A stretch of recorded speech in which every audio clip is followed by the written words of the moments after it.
पवार हे शरद पवारांच्या भेटीला गेलेत। बारामतीतल्या शरद पवार यांच्या निवासस्थानी अजित पवार हे त्यांच्या भेटीसाठी गेलेत। अमोल कोल्हे हे देखील शरद पवार यांच्या निवासस्थानी दाखल झालेत। सुप्रिया सुळे या देखील गोविंद बागेतल्या निवासस्थानी उपस्थित आहेत। त्यामुळे शरद पवार, सुप्रिया सुळे, अजित पवार, अमोल कोल्हे या सगळ्या नेत्यांची आता भेट होते। या संदर्भात माहिती घेऊयात आमचे प्रतिनिधी प्रदीप कापसे यांच्याकडून। प्रदीप, या भेटीबद्दल काय माहिती?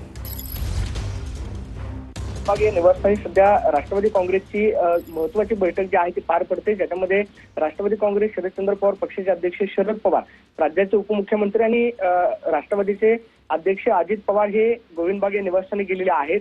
तिथंच शशिकांत शिंदे, जयंत पाटील, राजेश टोपे, रोहित पवार आणि अमोल कोल्हे, त्याचबरोबर सुप्रिया सुळे हे सगळेच महत्वाचे नेते जे आहेत गोविंद बागे निवासस्थानी आपल्याला पाहायला मिळतात। जवळपास गेल्या 20 मिनिटांपासून या सगळ्या नेत्यांमध्ये गोविंद बागे निवासस्थानी बैठक जी आहे ती सुरू आहे।